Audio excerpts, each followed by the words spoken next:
Magandang umaga po muli sa inyo. Narito na po tayo ngayon at kasama si Ginang Celerina Bondok, 72 taong gulang, upang siya po ay atin ng makapanayam ngayon. Magandang umaga po, ma'am. Narito po sana kami upang humingi sa inyo ng ilang mga kaalaman tungkol sa lingwahe ng wika.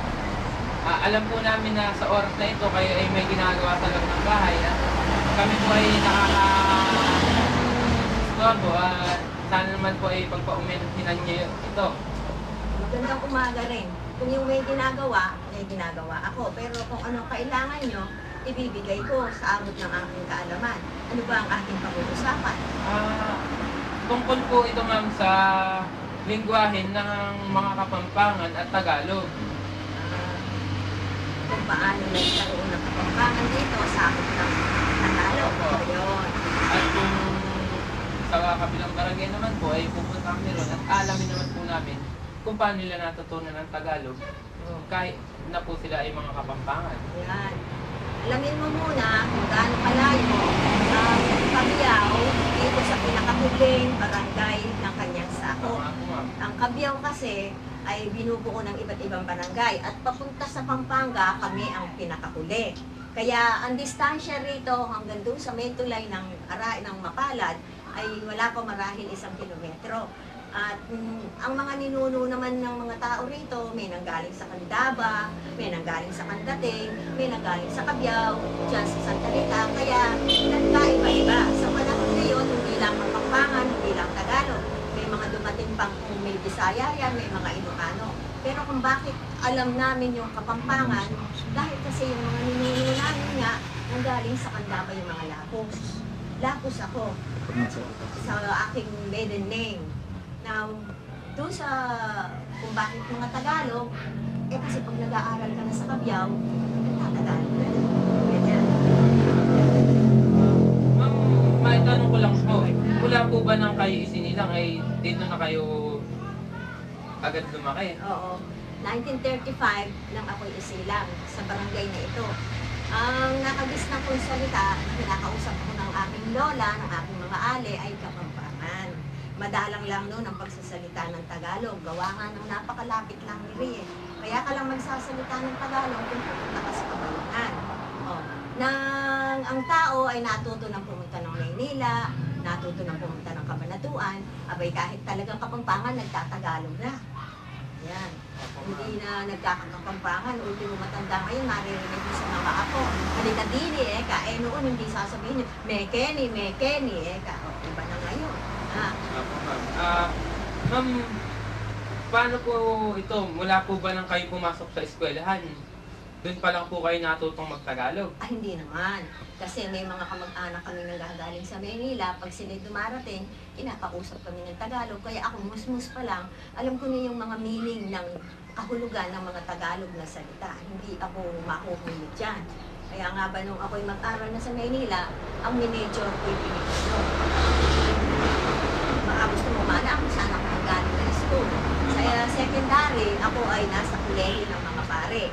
Mga secular praise kung tawagin kasi mga Pilipinong pare. Doon sa Manila Cathedral School sa Metayuman, 1953 noon. Kaya matanda na ako. 1953 to 1957, nasa University of the East ako. Doon ako nayari sa University of the East. Ang major ko ay Filipino, ang minor ko ay English. Yun, nakapagturo ako ngayon, kauna-unahan sa Pampanga School of Arts and Trades sa Bacolor, na ngayon kinain na ng lahat. Ayan.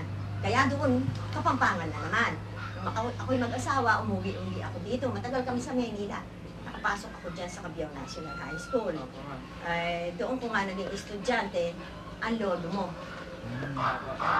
Sabihin niya. Ayan. Daan sa kamay ko lahat dyan. Nag-retiro ako, 1998. Eto na ako ngayon sa loob ng bahay. Ako'y nagluluto. Dumating kayo para sa documentary fair ninyo, sa pag-aaral nyo. Lahat ng gusto mong malaan, tutulungan kita. Ma'am,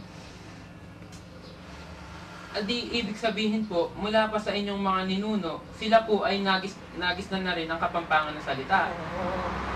Pero may lola ako sa tuhod, Tagalog, kasi nanggaling siya sa Bulacan. O makikita mo ngayon na ang San Vicente, halo-halo pala ng salita. Ma'am, ibig sabihin po na kayo po ay purong Tagalog din, ngunit dahil na rin po sa Oo. pagkakaiba-iba ng lingwahe, natutunan niyo po ang Kapampangan Yan. at ngayon po ay ginagamit niyo rin ito. Oo. Pagka ang kausap ko, mga edad na Kapampangan. Pero pagka ang mga bata-bata pa lang, Tagalog na. Kasi hindi na nila gaanong nasanayan yung pagsasalita ng Kapampangan. Parang pag-unlad, kumbaga, yung ating sariling wika, ang kanila. Ma'am, maaari po ba kayong magbigay sa amin ng mga ilang salitang Kapampangan na mula po sa Tagalog? Kapampangan mula sa Tagalog. Opo. Ano nga ba kasi ang Kapampangan Mga na salita? halimbawa po ma'am, yung magandang babae. Hindi galing sa Tagalog yung malagong babae. Pag sinabi mo kasi yung malagong babae sa Tagalog natin, pag sinabi mong malago, maganda siyang halaman. Di ba? Yung maano siya, siguro doon ang galing yun. Ano nga ba yung salitang Kapampangan na galing sa Tagalog? Teka muna, inuman. Teka, ano Kapampangan? Inuman Mayni. Inumin yun. Opo. Ayan, iba lang ang bigkas. Sa diin, nagkakaiba. Inuman, yung water na inumin, inuman. Ayan. Ma'am, may ilang salita po kaming nais naming isalin nyo ito sa Kapampangan. Sige. At kung ano po ma'am, magandang tanghali po. Maya pa uto. Magandang hapon po ma'am. Maya pagat panako. Yung halina po kayong kumain. Na okay ni Mangantana. Mangantana. Kung naman po ma'am, mga ilang Kapampangan salita na sa inyo po magagaling at sabihin nyo rin po kung ano ito sa Tagalog. Maaari po ba? Kaluguran laka. Kapampangan. Mahal kita. Yan. Marakal pamangan. Maraming pagkain. Yan. Mag-aral kang magmayap. Mag-aral kang mabuti. Ilan pa? Ilan pa ba?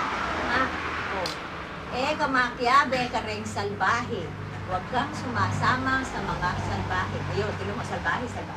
Walang pagkakapalitan. Yung natsyon.